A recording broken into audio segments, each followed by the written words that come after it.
byamugendekeye bite. Reka badusubize inyuma i Nyamata, ubwo tugarutse inyuma muri jenoside nyine muri Mata 1994. Wa mwana w'umukobwa hano yari arimo kwiruka, mwibuka hano wirukaga urimo gukiza amagara yawe, hano hari mu giturage cy'iwabo, nta n'amakuru bafite, ubona ari abantu bishimye barimo kugenda batwereka abantu banditse ino filime. Mwibuke ko iyi ni filime ariko bagendeye ku mateka ya jenoside yakorewe abatutsi 1994. hano mwibuke yuko aba bantu n'ubundi ntabwo bari babayeho neza, bari bafite ubutegetsi bubi, ariko nako aka kanya dushimira ubutegetsi buriho bwazanye ubumwe. Hano jenoside yaratangiye, itangirira hano mu giturage Nyamata niho barimo kutwereka, ariko mwibuke ko jenoside yari yarateguwe mu gihugu cyose. Hano batangiye bakica abantu urupfu rubi, urupfu rw'agashinyaguro, urupfu rubi cyane, kuko bakoreshaga imihoro, imipanga, amasasu, bagakoresha ibintu ubuhiri, bagakoresha nyine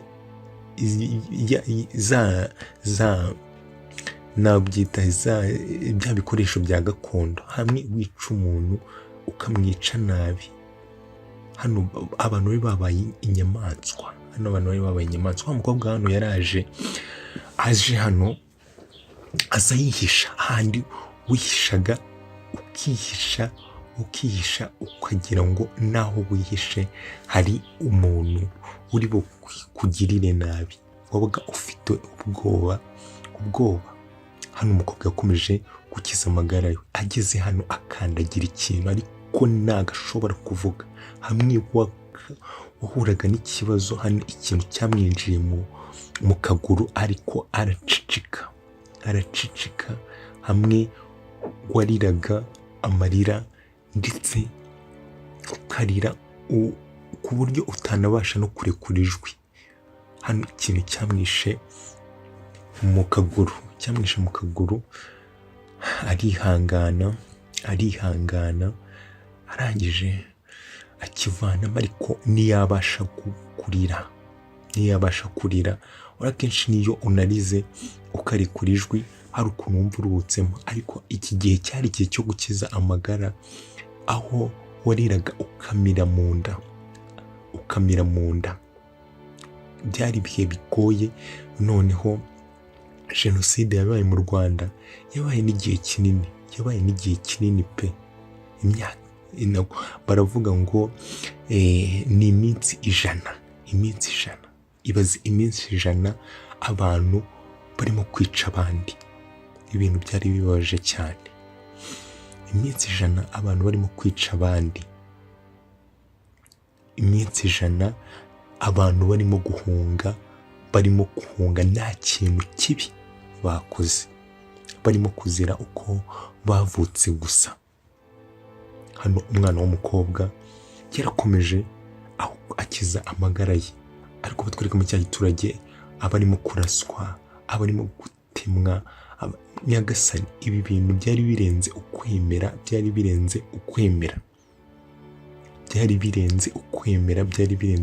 wagira ngo Satani yari yamanutse aza mu bantu. Byari biteye agahinda. Hano bari kubabwira ati reba mbona hariya mutagira n'umwe musiga hano. Ubundi gahunda yari iyo kwica ubwoko bw'abatutsi bugashira burundu, niyo yari gahunda. Ariko ikintu kibi cyonyine cyo kugira ubuyobozi bubi. Hano batweretse umwana w'umukobwa, hano bafataga abantu ku ngufu, bakoraga ibintu bibi cyane, ariko bibi cyane. Hano umwana w'umukobwa arwana n'ushaka kumufata ku ngufu, ariko wa mwana w'umukobwa arimo kugenda batwereka wa mwana w'umukobwa. Hano ikigabo gishaka kumufata ku ngufu, umwana w'umukobwa aranga umwana w'umukobwa yanga yuko bamufata ku ngufu, ariko batwereka na wa mwana w'umukobwa akibonye yanze yuko amufata ku ngufu kiramwica. Nyagasani, kiramwica. Hano niko byagendaga. Abantu bakoze amahano, bakoze ibintu bitari byiza, bakoze ibintu birenze ubwenge, bakoze, bamwe baranavuga ngo wagira ngo nta mana yari iki mu gihugu. Ako kanya ari umwana w'umuhungu waje afunga ati tonde utuze. Yamufashe umunwa, undi aramubwira ati ntunyegere, ati humura ndi hano kugukiza, ndi hano cyangwa kugufasha, ati ihangane ndi hano kugufasha kandi mbabarire unyumve, ati ndakubwiye ngo, ati mbabarire nkukize. Mwibuke ko ntabwo haburaga abantu beza, bamwe na bamwe, cyangwa ugahura n'abo murimo guhungana, mukaba mwabasha guhungana, Imana yabafasha mukarokoka, kuko hari aho Imana, ati njyewe kugira ngo umfate ku ngufu turapfana, ati kugira ngo umfate ku ngufu turapfana, ati umbabarire. Undi aramubwira ati okay, nta kibazo, njyewe ngiye kugenda, nawe ugende inzira yawe, ati nta kibazo, ati komeza inzira yawe. Hano umuhungu yashatse gufasha umwana w'umukobwa, ariko umwana w'umukobwa yahahamutse, aravuga ati nta kibazo, kangenda inzira yanjye, nawe ugende iyawe. Umwana w'umukobwa, mwibuke ko ni inkuru turimo kumva y'uyu mwana w'umukobwa, gusa ariko tunarebera ishusho hamwe ry'ukuntu byari byifashe mu gihugu cyacu. Byari ibintu bibi cyane, byari ibintu utabasha kuza hano ngo uvuge uko wiboneye. Natwe tuba tuvuga nubwo tutaba twaravutse icyo gihe, tubundi tutabibonye, ariko amateka yacu ubwayo arisobanura. Hano umwana w'umuhungu yaragarutse aza ariko yitonze. Hano byasabwaga yuko umuntu aba yabasha kukugirira icyizere, kuko hano byageze aho umwana yica mama we, umubyeyi akica umwana we, ababyeyi ubwabo hagati yabo bakicana ngo barimo gupfanga amoko. Nyagasani, byari ibintu bibi. Hano aramubwira ati rero ugomba kunkurikira, nimba ushaka, tugomba kunkurikira, tukagenda tukareba uburyo twihisha, cyangwa tukareba uburyo turokoka. Ati rero nta kindi kintu, ntabwo waguma hano, nuguma hano bari buze kukwica. Mu giturage bageze aho ngaho batangira gutwika, abantu bari babaye amadayimoni, bari babaye nka Satani, bari babaye abantu babi cyane. Batangiye gutwika bafite imihoro, imipanga, amashoka. Ariko ibi byose byaberaga mu gihugu kimwe, byaberaga intambara yasaga nkaho yateguwe rwose, yateguwe neza. Iyi ntambara yari yarateguwe, hahandi uvuga ngo ubuyobozi bwari buriho, ntabwo navuga ko bwari ubuyobozi bwiza, bwari ubuyobozi bubi pe, ubuyobozi bubi, ubuyobozi budashyira abantu ngo babaringanize, babagira abantu bamwe. Ubuyobozi bwari bubi, ari naho tugomba kuzajya dushimira ubuyobozi bwacu, na perezida wacu Paul Kagame, tukamushimira. Hano umwana yageze mu giturage cy'iwabo, asanga abantu b'iwabo bose bapfuye. basanze abantu bose baba bapfuye, reba abana bapfuye, barangiza ibaze gupfa. byari birenze. Noneho ugasanga ibaze umwana nka gutya agafasha umubyeyi we akamwicara iruhande. Maze umwana uba warabonye bino bintu, mwibaze mwabana mwe. Hano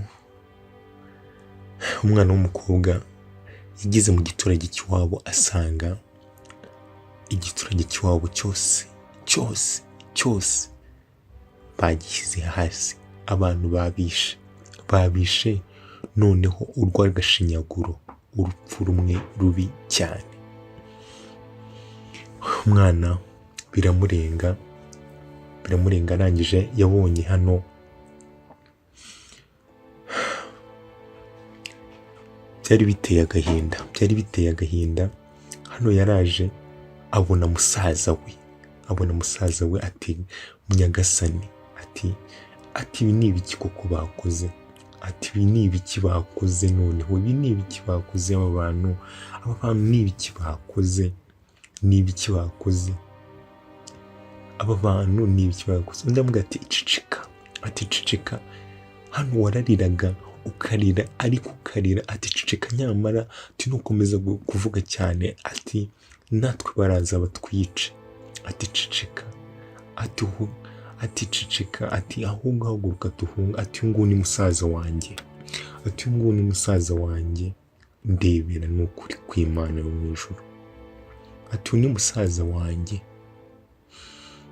Umwana reba aba bantu ibintu bakoze.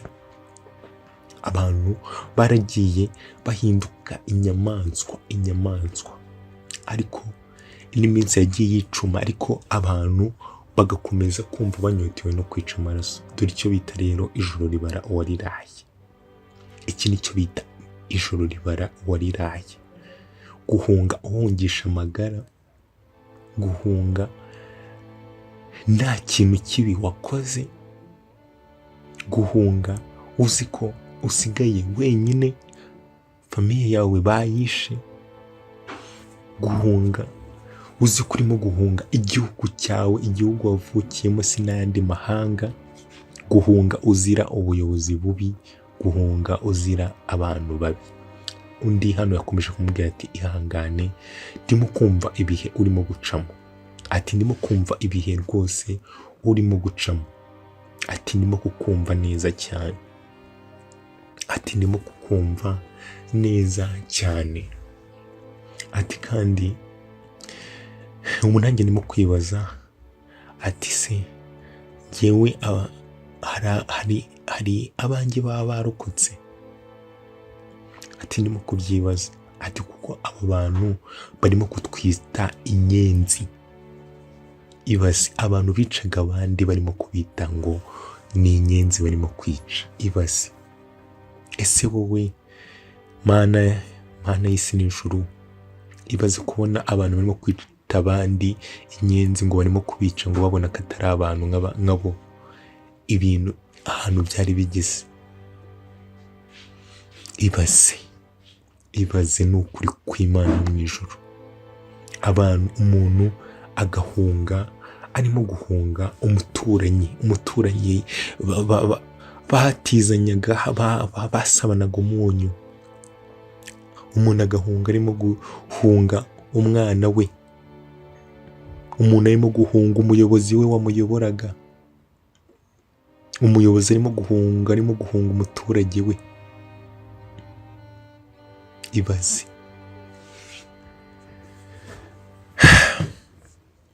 Hano abana bakomeje, umwana hano wakomeje kuvuga ati aturiya ni wo wari umuryango wanjye. Aturiya ni wo wari umuryango wanjye. Atari kurimo kwibaza, ese turimo kuzira iki? Ati ndimo kwibaza ikintu turimo kuzira. Ati kuko ndimo kwibaza ngo twakoze iki? Ese twakoze iki? Twacumuye iki? Koko? Umwana w'umuhungu aramubwira ati ngaho rero egera hano umuriro, tureke gukomeza gutyo, egera hano umuriro, kuko imbeho nayo ubwayo yaza kukwica. Icyo bita ijoro ribara uwariraye.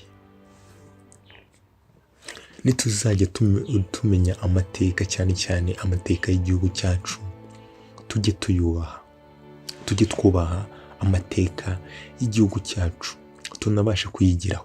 Bakomeje kutwereka ahantu hamwe na hamwe bagiye bica abantu. Ibaze ukisha, hano umwana w'umukobwa yarishe abona ababyeyi be barimo kubica, hamwe wabaga urimo kubona abavandimwe bawe, ababyeyi bawe barimo kubica, ariko ukisha, bakaza bagafata uduhiri bakica abantu. Hamwe agahinda kakwicaga kakakugumamo, amarira akaba ari yamanuka gusa, hamwe utabashaga no guhumeka, wabona agahinda kagendaga kakakwica, ubona abavandimwe bawe, ababyeyi bawe, cyangwa n'abandi bantu barimo kubica,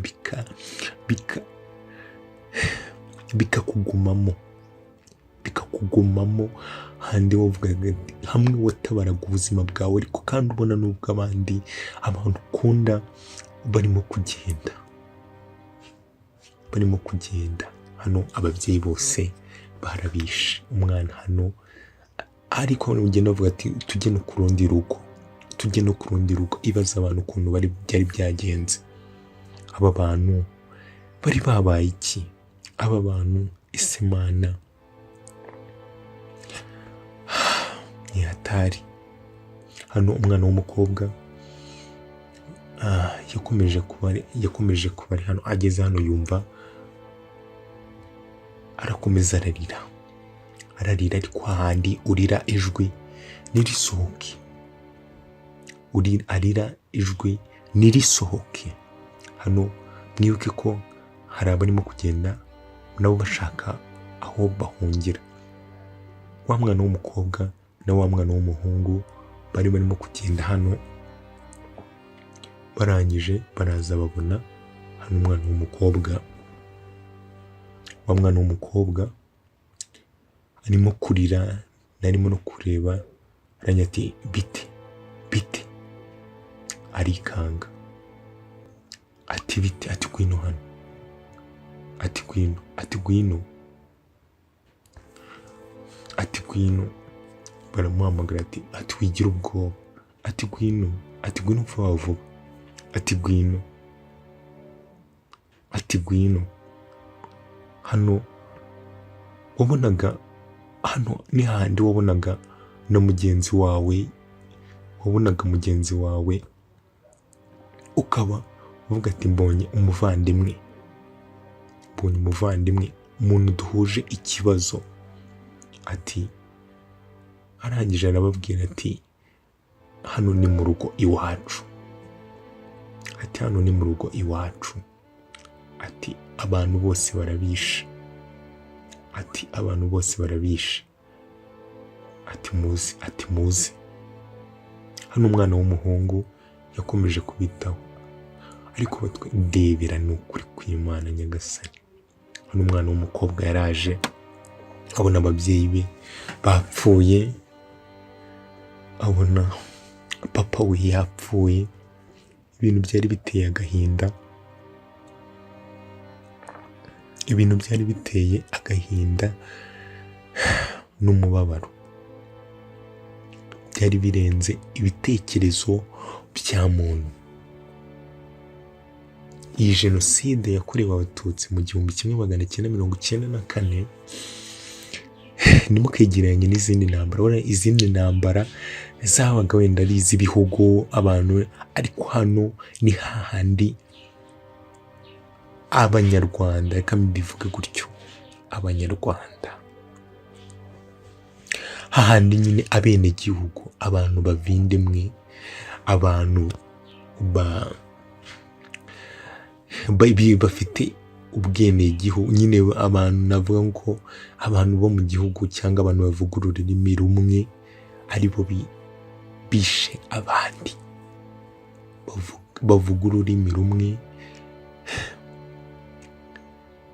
abanyarwanda. Hano ukubera ikintu cyonyine, ubuyobozi bubi.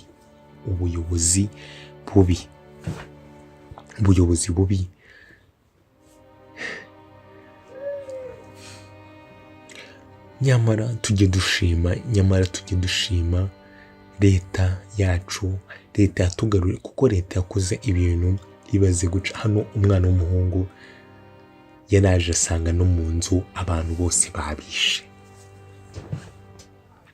Hano umwana w'umukobwa yaragiye abona asanga na murumuna we bamwishe, ararira asanga na murumuna we bamwishe. Mwibuke yuko gahunda yari yo gutsemba abantu bose bakabamara, yari iyo kwica abantu bose bakabamara, kwica abatutsi bose bakabamara. Ese uyu mugambi mubisha koko kubera iki wabaye? Kubera iki ibi bintu byabaye? Gusa nyuma ya byose tujye twigira ku mateka, ibyabaye ntibisongere kuba, nk'uko duhora tubyigishwa, nk'uko twabyigishijwe. Urukundo nirwo rwa mbere, turi umwe kandi urukundo nirwo rugomba kuturanga. Twibuke twiyubaka. Mwibuke ko turimo kwibuka ku nshuro ya 31. Ako kanya baje kumva harurira hirya ati se hano hari umuntu waba uhari? Agiye kubona abona n'undi, ati umuvandimwe wanjye, n'undi muvandimwe we wabashije kwihisha, arimo kwihisha. Ariko nababwiye hano warariraga ukarira, ariko ntihagire niwumva ijwi ryawe ukarira ikiniga kikakwica. Ati muvandi uracyahari? Ati yego. Ati ndacyahari, ariko abantu bacu bose babishe, babamaze. Hano n'umuhungu ikintu yakoze yavuze ati reka nanjye nce iwacu ndebe uko byifashe. Hano nta n'inyoni yari irimo gutamba. Mwibuke yuko nta n'inyoni irimo gutamba, kuko n'inyamaswa zigera ngo zikabona zirabirenze zikagenda. Gusa hano ikintu bita ngo inkongoro, byari ibintu bibabaje. Hano barageze hano mbumva nta n'inyoni isa n'itamba, nta n'inyoni itamba. Hano akiri hano hari ikintu yumvisha gikomye, ati mucicike. Ati rero ati mucicike. Mwibuke hano ukaranga amagara namanika akaboko. Byari ibintu bibabaje. Iyi ariko nkomeza kubibutsa, iyi ni filime bakoze ikozwe kugira ngo ishingiye ku mateka cyangwa kuri jenoside yakorewe abatutsi muri Mata 1994. Hano wa mwana w'umukobwa urimo kutubwira iyo nkuru yose, kuko arimo kutubwira urugendo rwe rwose. Mwibuke ko twatangiriye inyuma ya jenoside, hano no turi muri jenoside uko byari bimeze. Ariko unabifata ko hose noneho iyi ni filime bakoze bagendeye ku mateka. Mwibaze noneho ukuntu byari bimeze. Nyagasani reba, hano umwana w'umukobwa yarafunguye asanga hano bishe abantu.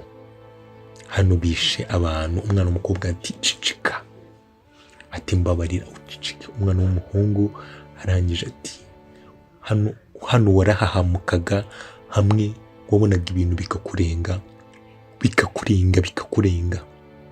ukavuga ati nyagasani bikakurenga.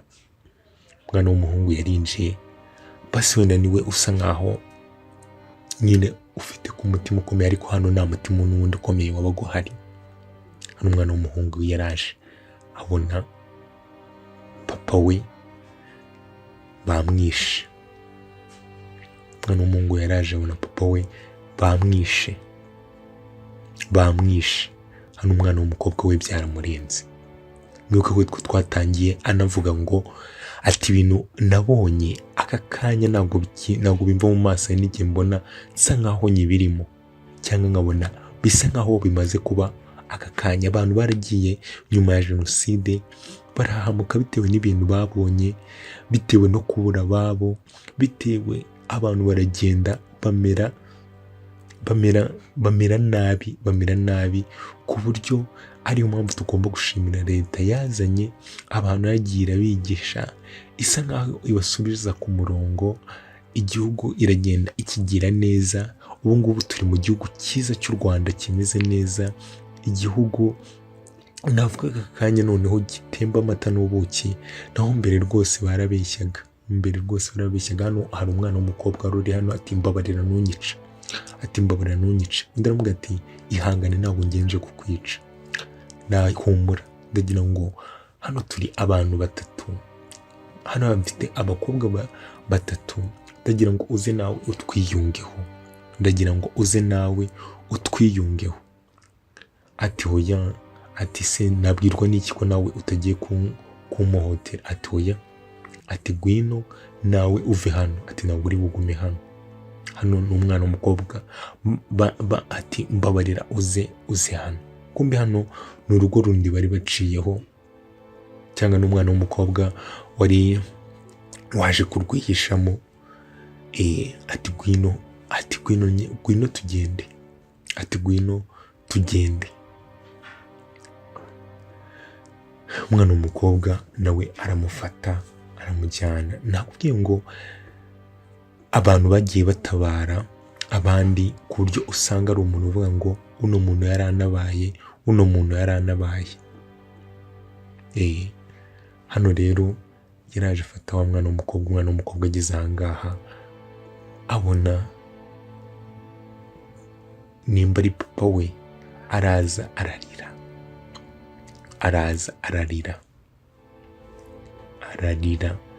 Ibaze wajyaga ukabona umwana ibintu bimeze ati hoya,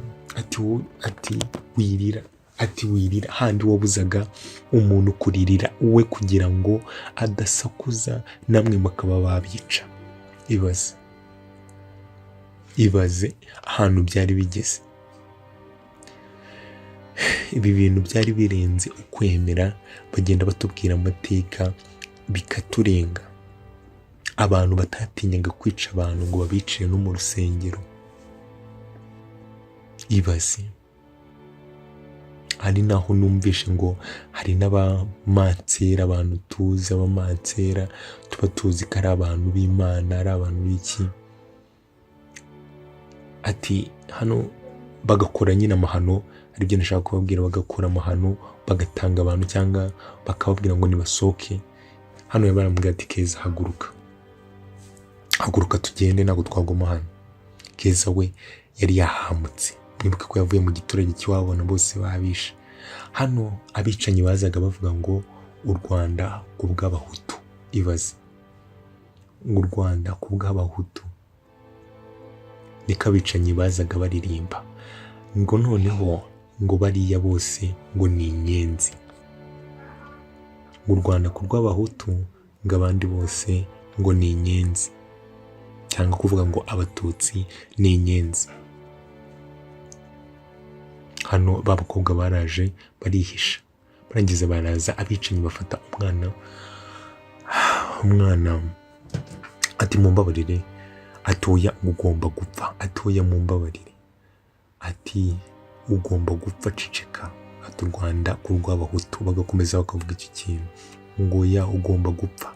Ibaza aho umuntu yazaga akabwira mugenzi we ngo ugomba gupfa. Si wowe wamuhaye ubuzima, si wowe wamuremye, si uri Imana, nta kintu uri cyo cyagombaga gutuma waka umuntu ubuzima, kuko si wowe wamuhaye. Hano umwana amubwira ati rero muguma ahangaha, urumva, ati rero muguma ahangaha, ati munyumve, ati mugiye kugenda kandi nta buryo gusigana, ati murimo kunyumva, ati nta bintu byo gusigana, ati rero munyumve neza, ati tugiye gutambuka gake gake kugira ngo turenge hano hantu. Bazanye ibipine birimo kwaka, barangiza barambika kuri wa mwana w'umukobwa bamutwika ari muzima. Barimo kuvuga ngo bagomba gupfa. Mbibutse yuko ati tugomba kubica izino nyenzi, ngo tugomba kwica inyenzi nyinshi. Babana barahekanye, uwari ufite igikomere. Hano umwana ageze ahangaha aragwa kuko ati undi aramufata. Mwibuke ko uyu nguyu ari n'umuvandimwe we, aramufata amwe ati jya mu mugongo muheke. Mwibuke ko abantu barahungaga bakava nk'ahangaha, bakava nk'i Kigali bakagera za Rusizi, bakambuka bakagera za hehe. Abantu baragenze. Dore nano icyo bita ijoro ribara uwariraye, ni iki ngiki baba bavuga. Babwiye ngo guhungisha amagara yawe, ugahungisha amagara yawe. N'ibi ngibi baba bavuga. Hano yamubwiye ati Keza, ati kuba tugeze ahangaha ni ukubera Imana. Ati kuba turimo guca muri bino bintu ni ukubera yo. Ati kandi tugomba kubicamo.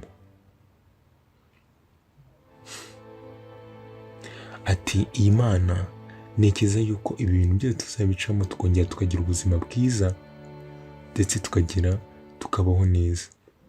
Ati Keza tugomba gukomera. Imana izaducisha muri bino bintu bigoye. Ati rero tugomba gukomera. Ati kandi wihangane. Keza hano yumvishe ikintu, ati hoya humura, nta kibazo, nta kintu na kimwe gihari. Hano umwana yarahahamutse, ati humura, nta kibazo na kimwe gihari. Ati nta kintu gihari. Ati komera, nta kintu na kimwe gihari. Hano bose barikanze.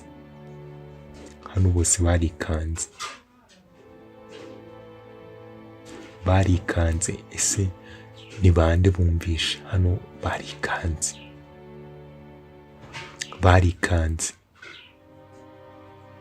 barikanze.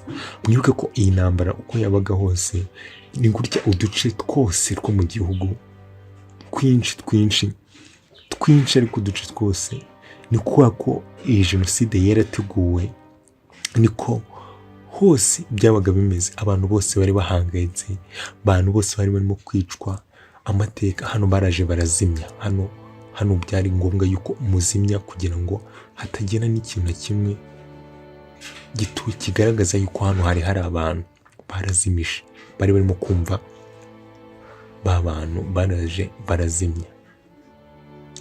Ugapfuka umwotsi kugira ngo utazamuka, kugira ngo ariko sinzi. Hano iminsi yakomeje iricuma. Mwibuke ko jenoside yabaye iminsi 100, hapfa abarenga miliyoni. Nyagasani, hapfuye abantu barenga miliyoni, abatutsi barenga miliyoni, harimo abagore, abana n'abagabo, abakecuru n'abasaza, ingeri zose. Hano batweretse, bakomeza kutwereka babakobwa, kutwereka abakobwa hano bari hano mu kizu. Iminsi yakomeza iricuma, ariko abantu bagiye bicwa. Hano hari icyo bikanze.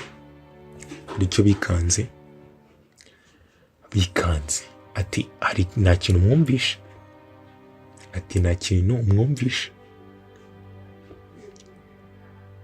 nta kintu mwumvishe. Barakomeza, baraza afata ati utuzi. Ati Kiza hano tugomba kwirwanaho. Ati Kiza hano tugomba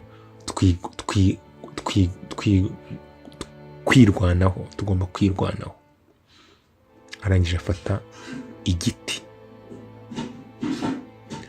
Harije ati ni njyewe kumwe ni wa mwana w'umuhungu. Ati ni njyewe muhumure.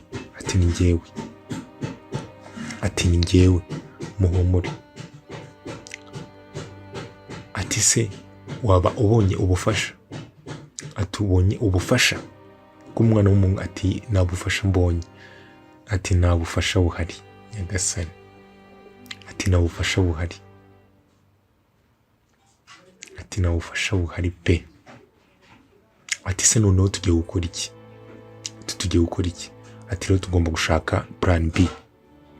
Ati ngiye kujya mu kindi giturage cyangwa mu kandi gasantere ndebe ko nabona ubufasha. Ati murimo kubyumva?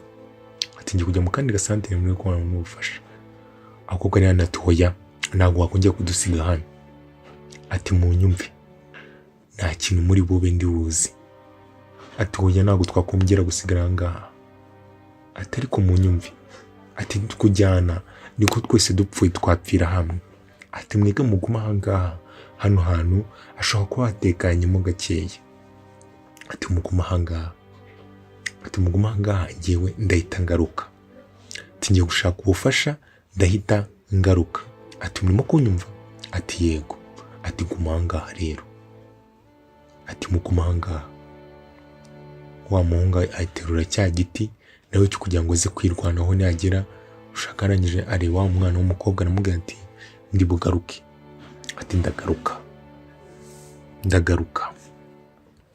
Umwana w'umuhungu arangije abasiga aho ngaho aragenda. Basigara hano. Nyagasani ibi bihe byari bigoye hahandi inshuti yawe yakwicaga, handi wari urimo guhunga inshuti yawe, wari urimo guhunga ababyeyi bawe, warimo tujye twumva inkuru abantu bagenda batubwira cyangwa ubuhamya abantu bagenda batubwira tukumva biraturenze, ukibaza ngo ibi bintu byakozwe n'abantu, kumva nyine birakurenze. Hano wa mwana yageze hano muri quartier yaragiyemo asanga abantu barimo kubica. Abantu bakomeje kwica abandi nta kintu na kimwe, uko babica ariko babasahura, bakaza bakabatwikira amazu, kuko gahunda ariyo kwica abatutsi bose bakabamara. Abantu bari babaye inyamaswa.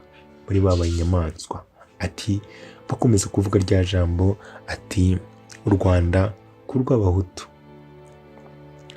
Abantu bari barashyize imbere amoko. Ahandi twari tugeze, mwibuke ko wa musore yagiye kureba abantu bashobora kuba babafasha cyangwa bashobora kuba babufasha. Yageze rero muri quartier, mwibuke ko yasanze abantu barimo kubica, barimo kubakorera ubw'agashinyaguro, abantu barimo gushya, abantu babatwitse, abantu babatemye, abantu babamaze. Hano gahunda yari ihari yari yo kwica ubwoko bw'abatutsi bose bugashira. Hano yaraje asanga abantu bose bashize, agahinda karamwica. Banze yari na quartier y'iwabo. Arebye ku ruhande abona hano hari umukobwa nawe uryamye bamwishe. Hano abantu bari babaye inyamaswa. Mbibutse ko yuko iyi ni filime yakozwe bagendeye ku mateka yabaye mu Rwanda, amateka y'amahano yabaye mu Rwanda mu 1994 ubwo jenoside yakorerwaga abatutsi yabaga. Hano yaraje, tugaruke aho yasize babana b'abakobwa. Hano imvura yatangiye kugwa. Nibuke ko noneho muri bano bakobwa harimo n'utwite. Imvura hano yatangiye kugwa, itangira kugwa, gutitira hano byabaga, waratitiraga hano, imvura yarakunyagiraga n'uyumva utajya ngo hano no kubona none ngo barimo gutitira. Ubwo babaga bafite none yarababwiye, yaramubajije ati ese uratekereza ari bugaruke? ati yego ndabizi neza ko ari bugaruke, ati yagiye gushaka ubufasha, ndabizi neza yuko ari bugaruke, ati rwose ari bugaruke. Hano ubwoba bwivanzemo kubaho nabi, bwivanzemo nyine byari ibihe bigoye, byari ibihe ko bakunda kubivuga, ibihe by'amaraso, ibihe by'icuraburindi, ibihe bibi byari bigoye cyane cyane.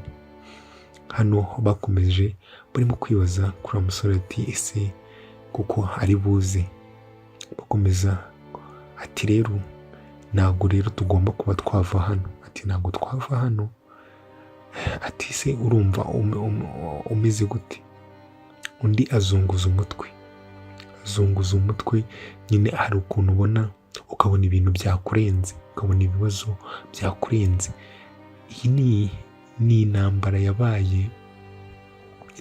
yabaye imyaka ishize itegurwa, hari hashize igihe kinini itegurwa, kuko ntabwo ari ibintu byaje ngo bihurirane gutya, ahubwo byari byarateguwe kubona iyi mu gihugu kimwe abantu intambara ibera icyarimwe mu bice byose. Hano abantu batangiye rero guhunga bava hirya no hino, abantu bahunga. Mwibuke ko uko babitubwiye, hano aba bantu berekezaga muri Uganda cyangwa bambukaga berekeza muri Uganda, ubwo nyine n'ibindi bice byose abantu bambukaga bahunga. Nuko hano kuri ino filime turimo kureba, aba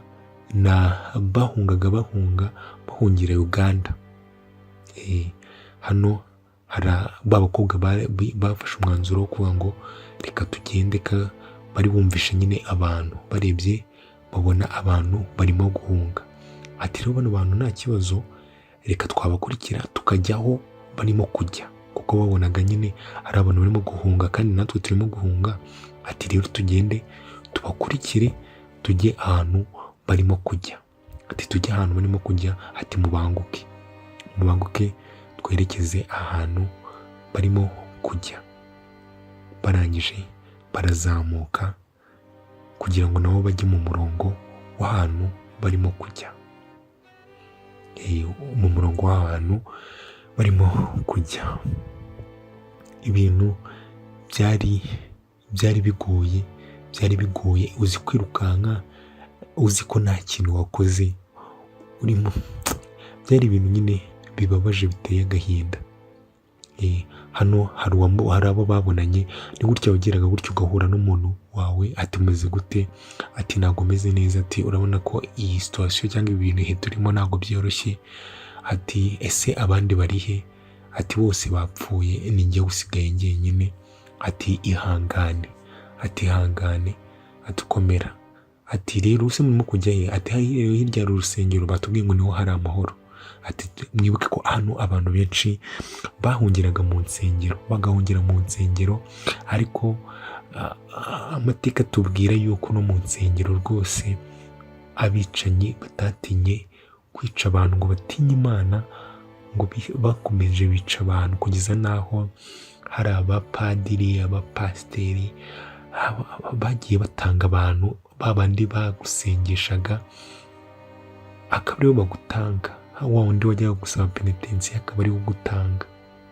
Byari ibintu bibabaje bimwe bikomeye cyane. Hano babakaga rero inuzi indangamuntu, wasanga nta ndangamuntu ufite kugira ngo barebe ubwoko bwawe. Umva ahantu leta yari igeze, abantu bose bari bafite indangamuntu zirimo amoko.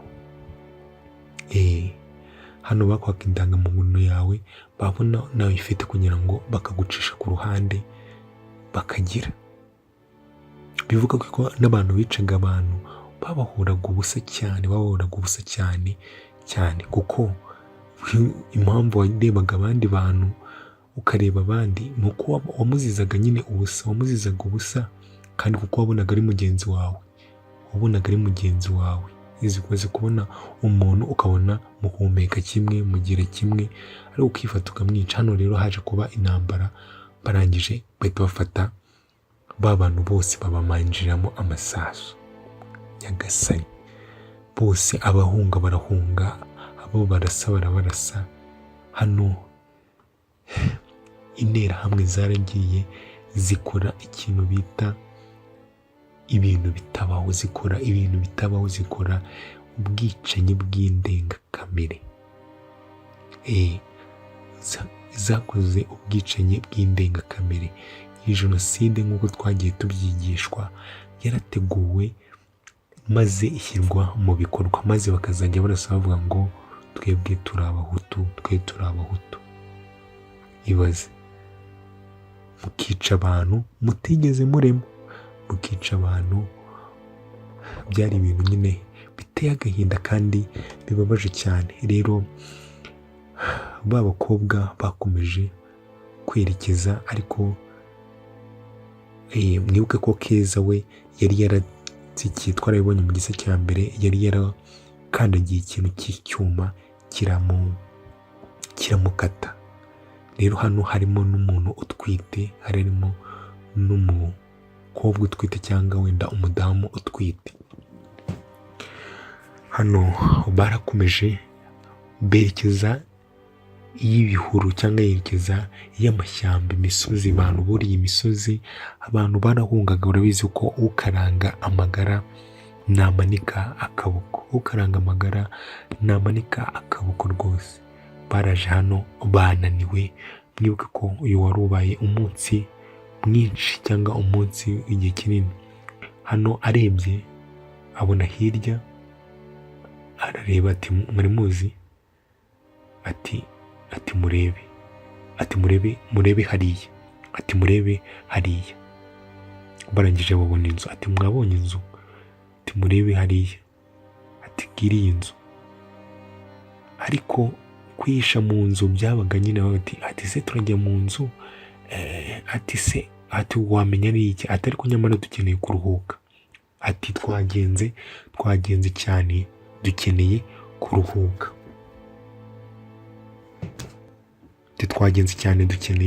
kuruhuka, ati mu bitekerezo tugende basi nyine turuhuke.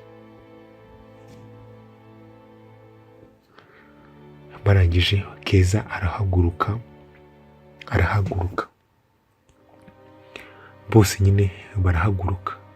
Bafashe umwanzuro y'uko bagomba nyine kujya kuruhuka, bakaruhuka kugira ngo baze kumera neza. Bahise bajya muri ya nzu, baragenda barasinzira, bagwaga nko kugwa agacuho nyine, kuba ubonye basi akanya aho waba uhengetse umutwe. Hano uw'inda yatangiye kumufata, navuga inda yatangiye nyine kumurya. Inda yatangiye kumurya, arahaguruka. Mwibuke yuko iyo umuntu ugiye kubyara, iyo inda imufashe, hari igihe nyine bimusaba yuko nyine iyo ubabara n'undi no mu buzima busanzwe urasakuza cyangwa uravuga cyane. Hano yatangiye gutaka, aravuga ati, undi hano amubaje ati ni iki, ubaye iki? Ati ubaye iki? Ati ndimo kuribwa, ati ndimo kubabara, ati icara hasi, ati tuza, ati ngwino kandi wicare, ati kandi nyine utuze. Hano yatangiye gusa nkaho asakuza, ariko ari kwa kundi nyine handi wasukuzaga ibintu byose ugashyira hasi. Hano yatangiye gusakuza, kandi mwibuke yuko bari mu bwihisho, barimo kwihisha. Handi wasakuzaga ariko ugasakuriza mu mutima, handi ibyo bita guhamba muri roho, nyine ugaceceka. Ati batangiye ati ihangane. Hano bandi bose ati se abaye iki? Ati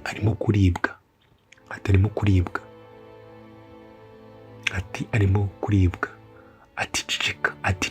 Hano nta kindi kintu wakubwira, ati ceceka, nyamuneka ceceka, ati hano agashaka kumupfuka umunwa, ati wikomeza gusakuza cyane. Ariko mwibuke yuko arimo kuribwa, inda irimo kumurya, ati ihangane. hano batangiye kugira ubwoba bitewe n'ukuntu hano mugenzi wabo yari arimo gusakuza.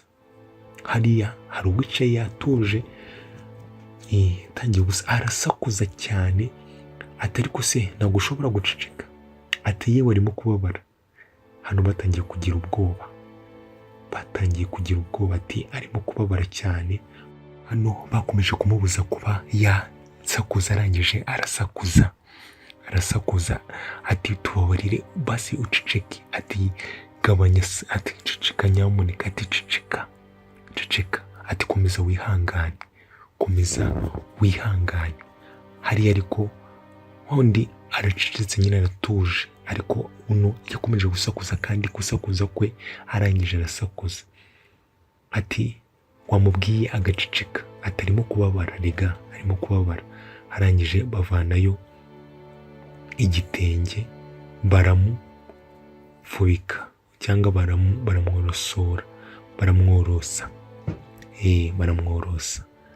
Arangije arakomeza, arangije aramubwira ati ariko wowe ntabwo ushobora guceceka, aturi ikigoryi, ati wacecetse. Arangije amupfuka umunwa, kwa kundi upfuka umunwa kugira ngo umuntu adasakuza, amupfuka umunwa, baramufata nyine kugira ngo arekere kugira. Arangije araceceka, arangije araceceka.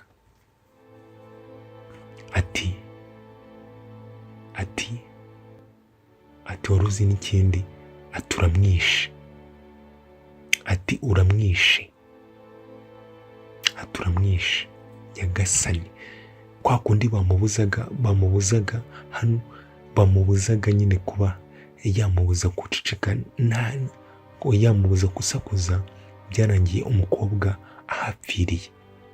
Ibi bintu bibaye atabishaka, ibintu byari biteye agahinda. Handi nyine ibibazo byazaga nyine atariwe bisa nk'aho ariwe biteye. Hano mwibuke ko ari inkuru ya Keza turimo kumva.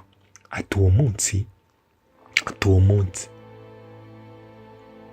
ati nta muntu n'umwe wigeze urokoka, byari ati iryo joro cyangwa uwo munsi, ati byari bibi, ati byabaye bibi cyane, biba bibi cyane, ati byabaye bibi cyane pe. Ati nta muntu wigeze urokoka. Ese byagenze bite? Kumbe muri ya nzu baraje babasangamo, mwibuke yuko nyine wa mukobwa ye yarasakuje cyane, arasakuza, interahamwe ziraza zibasangamo, baraje babasangamo. Arangije areba gufata abantu ukabanga nta kintu bigeze bagutwara.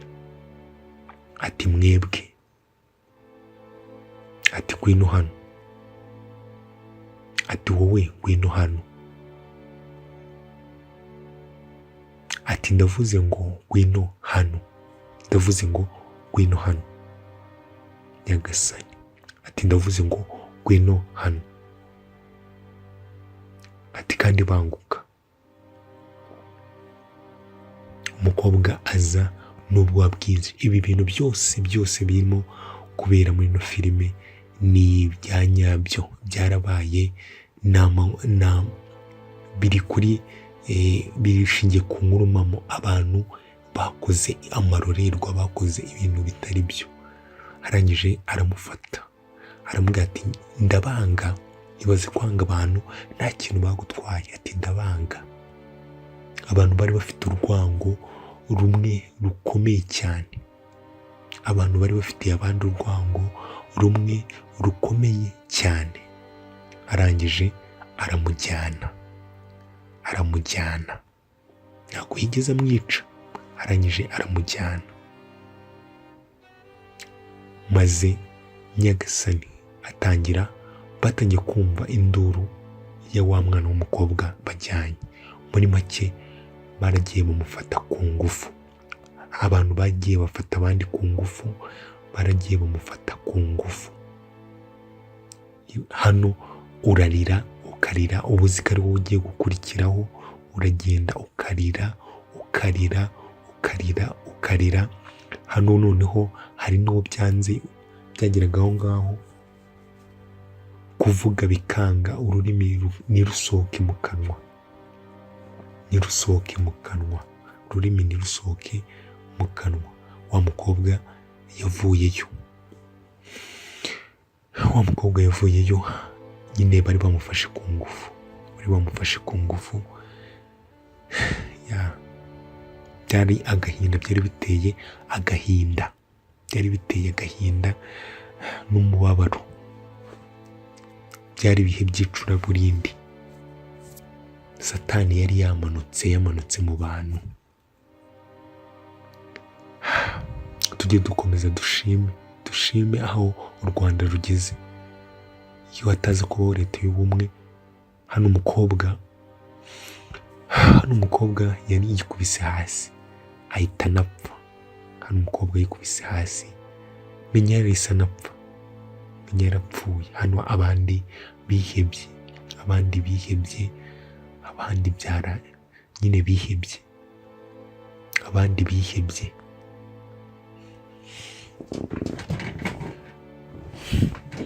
Hano yaraje aririra kuri wa mukobwa, nawe urivuga ati ni njyewe ugiye gukurikiraho, ni njyewe ugiye gukurikiraho. Ya nkozi y'ibibi nawe yaraje yarangije aramubwira ati nawe rero gwino, ati gwino Keza. Ese Keza hano ho we yaharokotse ati? Hano Keza ko yavuze ko uyu munsi wari ugoye, yatubwiye ko uyu munsi wari ugoye, yaharokotse ati? Hano uyu nguyu yari yahamutse. Keza arangije arahaguruka,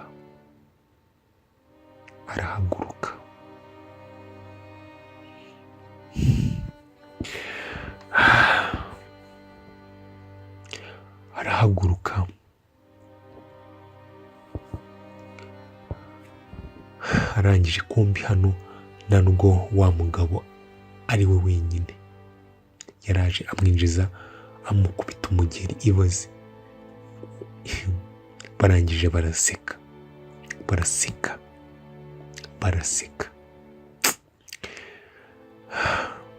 Arangije aramubwira ati Keza, mwibuke yuko ubushize ahura na wa musore mu gice cya mbere, nawe yashatse kwirwanaho gutya, ariko si hano ho ari buharokoke. Ati gerageza, ati wese ati nawe gerageza, ati katurebe noneho icyo ubasha gukora. Arangije kimurambika hasi, ati cicika. Kirangije gitangiye kumukuramo imyenda, n'ukuri kimukuramo imyenda nacyo kivanamo. Bagiye ku mwana w'umukobwa bamufata ku ngufu, yagiye ku mwana w'umukobwa amufata ku ngufu, hajyaho n'undi wa kabiri nawe ajyaho amufata ku ngufu. Ibi byose tubonamo muri ino filime byose byabayeho, amateka twarayize. Ndatekereza nubwo waba waravutse nyuma ya Jenoside, ariko amateka warayize, warasobanukiwe. Wa mukobwa we menya aho ngaho yarahaturutse, wa mukobwa menya ko aho ngaho yarahaturutse. Wa mukobwa yaraje hano, aza muri karitsiye nanone iri hano, asanga abantu babishe abagore, abana, abakobwa, ingeri zose. Hano abantu bishe abandi rwose, barabica. Gahunda yari imwe, yari iyo gutsemba ubwoko bw'Abatutsi ngo bugashira. Ariko utari Imana ntago umugambi w'Imana ntago ari uw'ejo wa mungane, si uw'ejo. Imana yaragiye ikunda u Rwanda, iduha abayobozi beza, iduha leta nziza yatugize umwe, twese twibera abanyarwanda.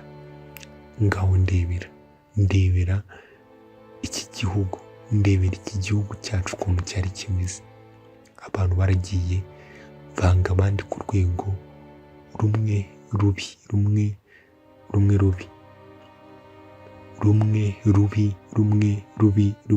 rubi, ariko dukomeza kwibuka twiyubaka. Mwibuke ko turi mu cyumweru cyo kwibuka, tuzafata n'iminsi 100.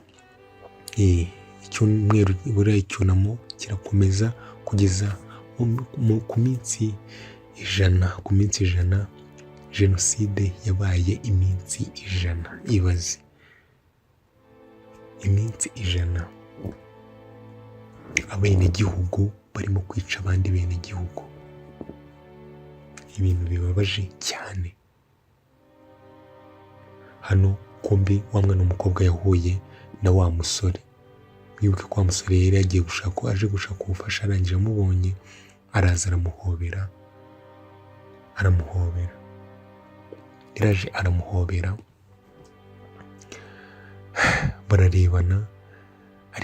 bararebana.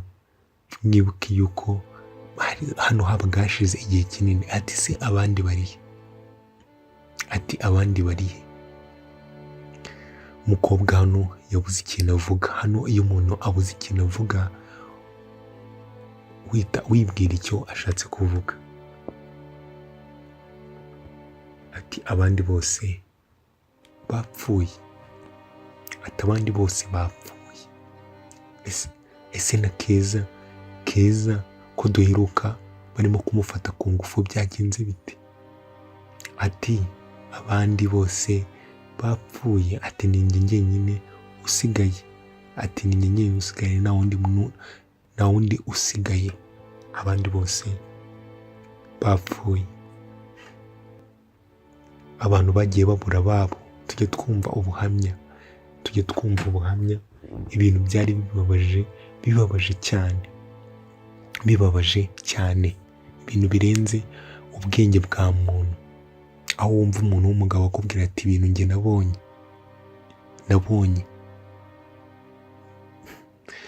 Ati byari birenze ubwenge bwanjye. Ibintu byari birenze ukwemera. Hano tugaruke. Hano abantu bari bapfuye. Dore na Keza. Mwibuke yuko mu gice cya mbere twabonye batubwira ngo Keza yavuye nyine mu mibiri cyangwa mu bantu bari bapfuye. Hano nibyo batwereka kutwereka uburyo Keza yaba yararokotse. Keza duheruka barimo kumufata ku ngufu. Hano kumbi yari agifite akuka kazima. Nkomeza ariko mbabwira nyine ngo dukomeze kwibuka tuniyubaka, dufasha ubuyobozi bwacu gukomeza kugira igihugu cyiza kurusha uko cyahoze mbere. Dufite abayobozi beza. Ubu noneho navuga ko nyine aka kanya ubu ngubu igihugu cyacu ariko kirimo gutemba amata n'ubuki. Hano Keza yavuye mu abandi bose bari babishe.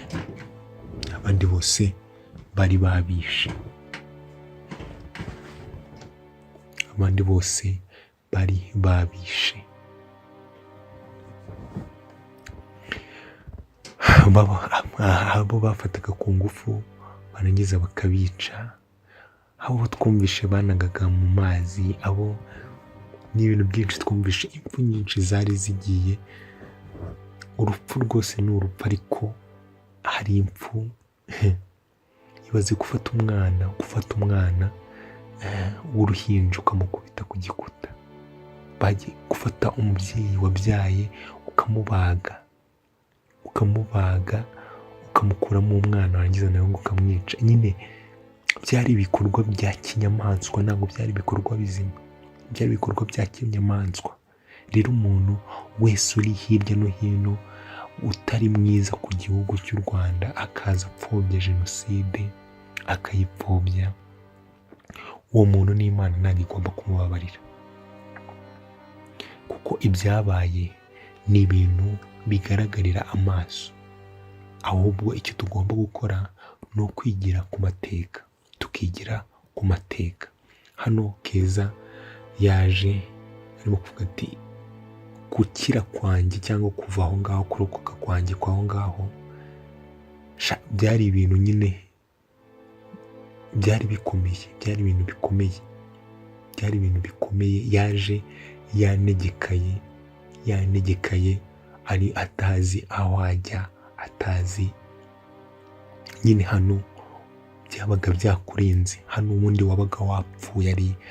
Harabatubwiraga yuko aho babaga bameze nyine nk'abapfuye n'ubundi. Hari ibintu ubona ukabona birenze ukwemera kwawe, birenze ibitekerezo byawe, birenze ibitekerezo bya kimuntu. Rero umuntu udatinya amaraso ya kimuntu, cyangwa udatinya gukaraba amaraso y'umuntu, uwo muntu aba atakiri umuntu. Ahubwo umuntu udatinya gukora amahano nk'aya ngaya nyine, uwo muntu aba atakiri umuntu. Iyo ubasha kuba wakora ikintu kibi ntabwo uba ukiri umuntu. Kandi ikindi buriya barabivuga buriya umuntu agaragarira mu kugira ubwoba. Buriya umuntu utagira ubwoba sinzi ikibazo bafite. Umuntu agaragara mu kugira ubwoba, mu kugira uwo muntu ibyo byose. Abantu bose hano twagarutse hano kuri bariyeri, hano hakuno, hano habaga bariyeri, bakaza bakareba ngo bakakwitegereza, bakakwemerera cyangwa bakakwangira. Mwibuke n'indangamuntu zabagaho. Ariko indangamuntu zacu z'uyu munsi ni indangamuntu y'umunyarwanda.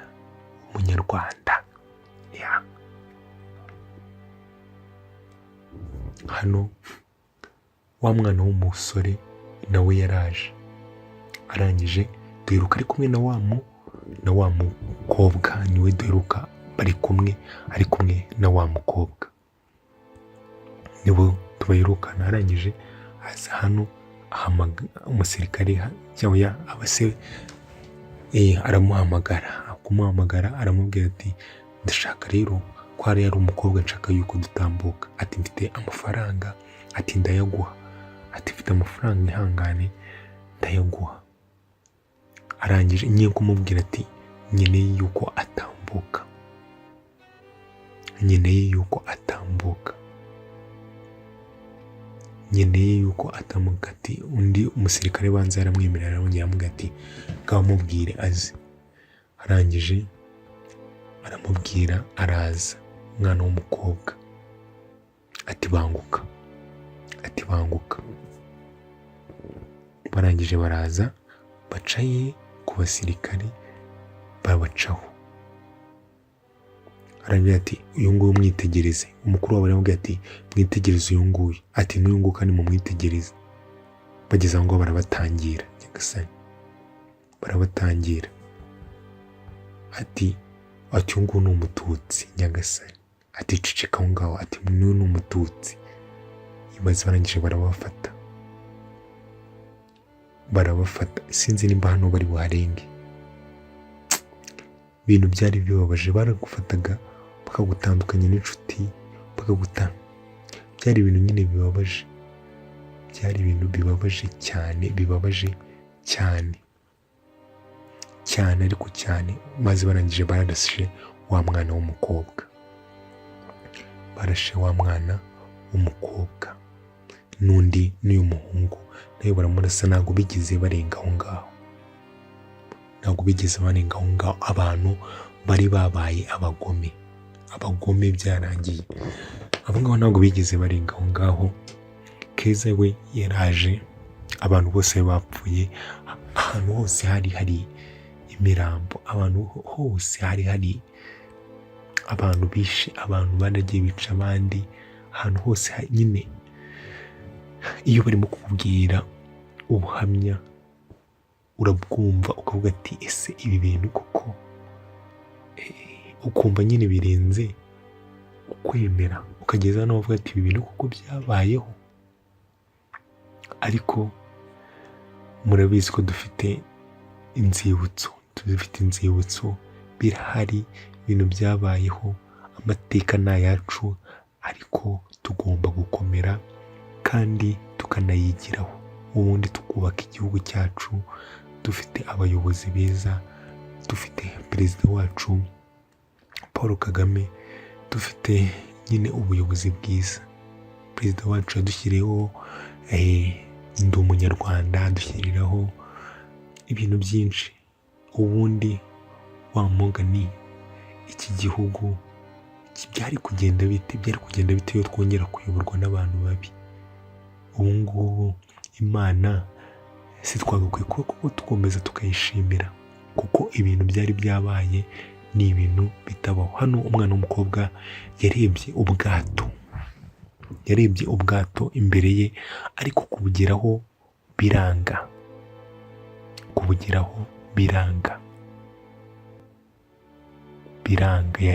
Mwibuke ko haciyeho igihe kinini menya no kurya byari ingorabahizi. Kurya menya nabyo byari ingorabahizi pe, kuko kurya icyo gihe byabaga bigoye cyane. Umwana w'umukobwa kugera ku bwato, sinzi nimba ari bujye no ku bwato, nimba ari bubwicaremo, nimba ari buri bugende gute, yabashije kwishyiramo akabaraga. Arangije hano nimwe kirimo kutubwira ati icyo gihe no kugera ku bwato byarakomeje biragorana, ati no kuba nagera ku bwato byarakomeje biragorana. Yarakomeje arikuruza inda, araza akora ku bwato, ariko birakomeza biranga, ariko aragerageza, ararwana. Mwibuke yuko yari arimo gukiza nyine amagara ye.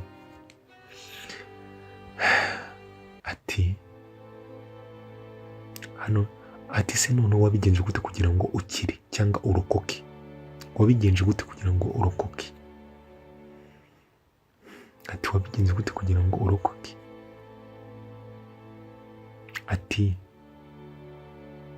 rega nta gisubizo mfite.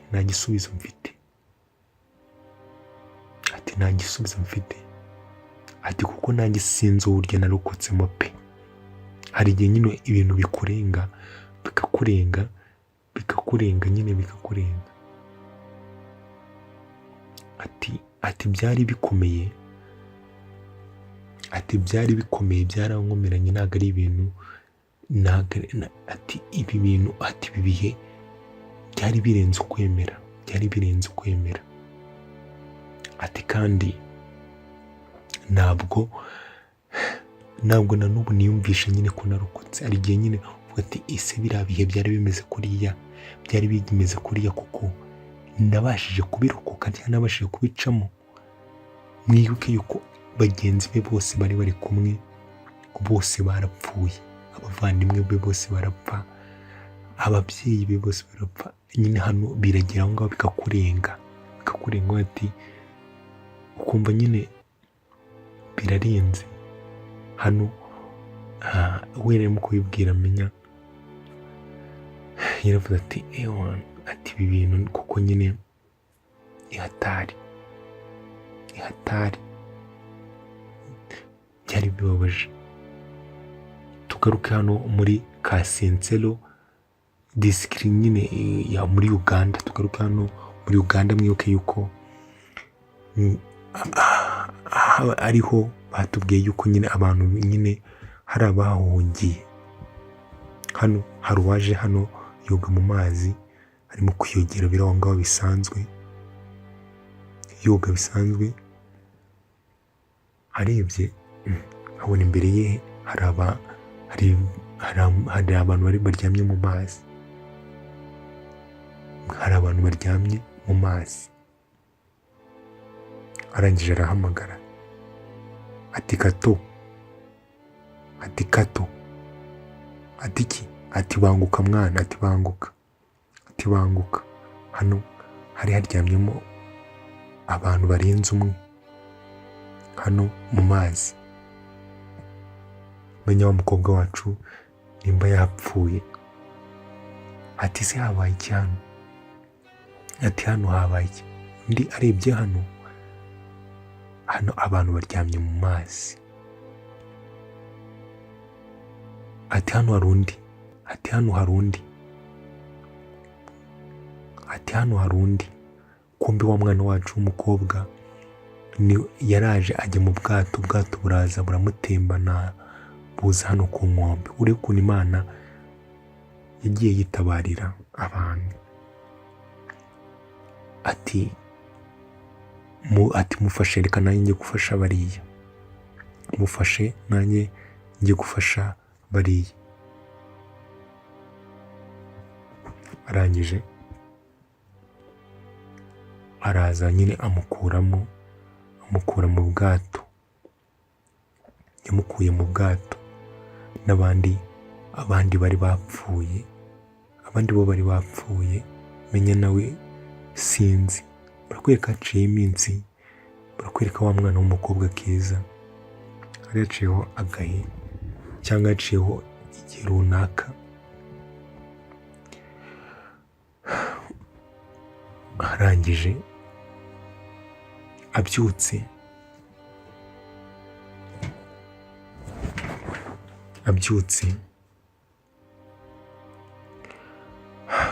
arabyuka areba ahantu abona ntabwo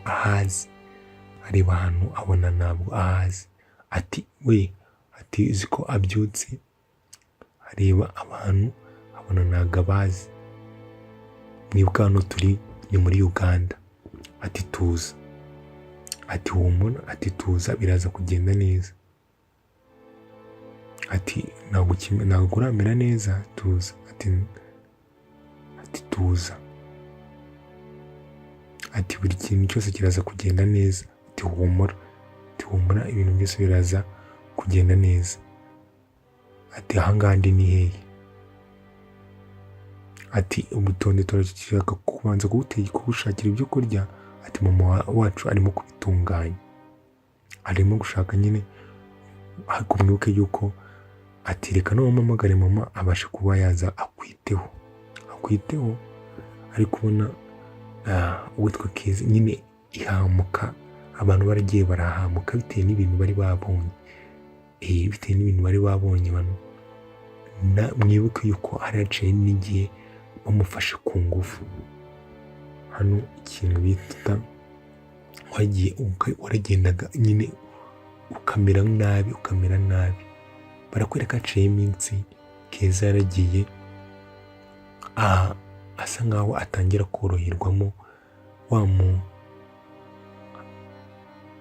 Wa musore yakomeje kumwitaho, arangije asa nkaho nyine atangiye kumera neza, atangiye koroherwa.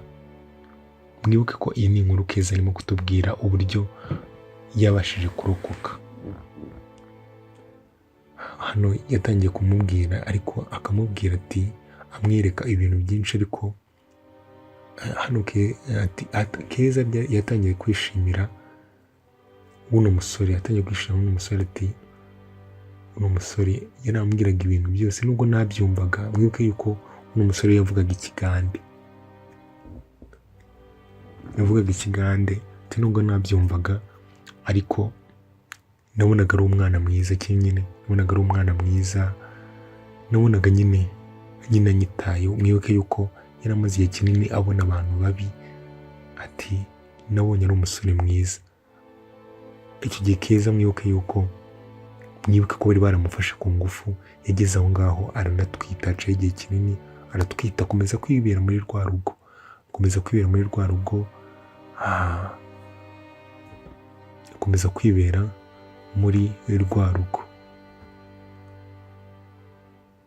Arangije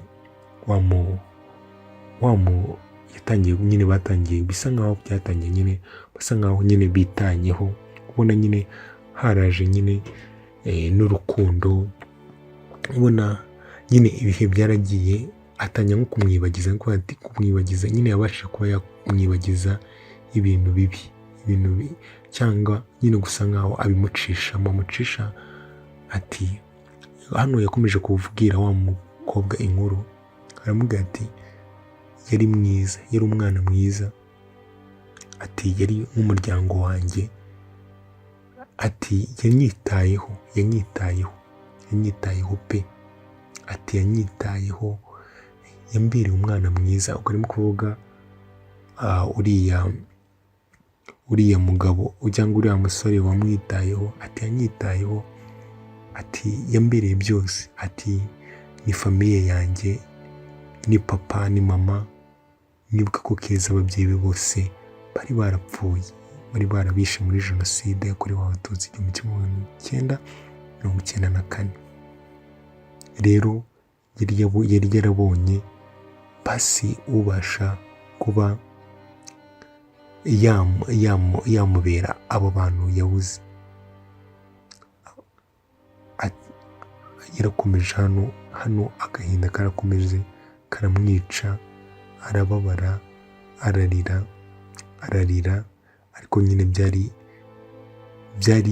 ibihe bigoye, byari ibihe bikomeye, ari nabwo dukomeza kwibuka, twiyubaka, dukomeze twiyubaka kandi twiyubakira u Rwanda rwiza ruzira ibintu bibi. Twagarutse rero ku rwibutso rwa Kasensero. Uru rwibutso rurahari, hano twagarutse rero ku rwibutso rwitwa Keza. yaje hano ku rwibutso nyine aza kunamira umuryango we ndetse n'abandi bose bazize uko bavutse,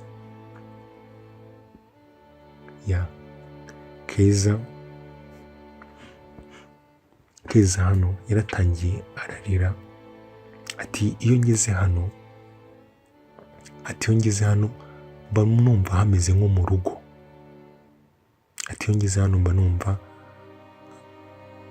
nko mu rugo, kuko famiye yanjye yose iri hano. Ati rero ngeze hano mba numva hano rwose hameze nko mu rugo pe, mba numva hameze nko mu rugo. Ati iyo ngeze hano mba numva hameze nko mu rugo. Ni handi nyine wabonaga nyine abantu bose bawe barabishe, n'ubundi kuza ku rwibutso nyine niho bari. Ati famiye yanjye nimba yose iri hano, nanjye hano ni nko mu rugo. Ati hano mbafata nko mu rugo. Arangije ararira, agahinda karagiye kajya mu bantu bateye abandi agahinda, abantu bambuye abandi abantu babo. Ibintu byari ibintu bibi. Nibajya batubwira ko byari bibi, tujye tubyumva gutyo, tubyemere, kuko igihamya kirahari. Ibintu byari birenze ukwemera, byari bibi. Hano Keza yarakomeje ararira. Hano haza umusore aramuhoza, aramubwira ati ihangane, ibintu byose bizagenda neza, cyangwa uraza kumera neza. Kandi ibi leta y'ubumwe yarakomeje irakora cyane, iratwigisha, irigisha. U Rwanda ruragenda rukomeza, noneho ruba igihugu cyiza. Ari byo dukomeza gushimira leta y'ubumwe, perezida wacu Paul Kagame, dukomeza kubashimira kuko bakoze akazi katoroshye. Rero dukomeze twibuke, twiyubaka, niyo ntero, kugira ngo twiyubakire igihugu cyacu. Rero bakomeza batubwira ngo mu 1994 nibwo hahise habaho urwango rukomeye hagati Hutu n'Abatutsi, bityo birema itsembabwoko rikomeye cyane. Maze nyuma y'uko indege ya perezida ihanuka nibwo jenoside yahise itangira ishyirwa mu bikorwa, maze mu minsi 100 abarenga miliyoni barapfa, harimo abagore, abana ndetse n'abagabo. Bakomeza no kutubwira ngo mu gihe bageragezaga kwambuka Uganda, Mutesi na Shema biciwe ku kiraro. Imirambo yose y'abiciwe ku kiraro ntabwo yigeze iboneka, ndetse n'abicanyi babo cyangwa babishe ntibigeze baboneka. Bakomeza kutubwira ngo nyuma yo gufatwa ku ngufu no kwicwa, imirambo ya Mutoni, Linda n'abandi yajugunywe muri Gitarama, maze bamaze kugenda uwitwa Keza avamo muri iyo mibiri ari muzima. Keza yavuye mu mibiri ari muzima. Barakomeza baratubwira ngo inzirakarengane zirenga 2875 bapfuye muri jenoside yakorewe Abatutsi bashyinguwe muri Uganda ku rwibutso rwa Kasensero, nyuma y'uko basanze imirambo yabo ireremba hejuru y'uruzi rw'Akagera. Sinari mbizi ibyo ngibi, ni amakuru nari mbifiteho yuko hari n'imibiri y'abazize jenoside baba bashyinguye muri Uganda. Ibyo ni amakuru nari mbifiteho. Gusa dukomeze twibuke twiyubaka, kuko ibyabaye ntabwo twakifuza ko byongera kuba. Dukomeze twibuke twiyubaka, duharanira kuba umuntu umwe, dushyira ibyo leta idushishikariza ariyo urukundo, ndi umunyarwanda imbere, ndi umunyarwanda. Iby'amoko nta hantu byigeze bitugeza. Nk'uko turi mu cyumweru cyo kwibuka, iminsi 100 yo kwibuka, dukomeze dushyigikirane, urubyiruko dukomeze duteze imbere igihugu cyacu, dushyire urukundo imbere, turwanya amacakubiri ndetse n'ingengabitekerezo za jenoside. Reka dutegereze ikindi gice cya kabiri cy'iyi filime, turebe uko bizaba bimeze. Ciao ciao, dukomeze twibuke twiyubaka.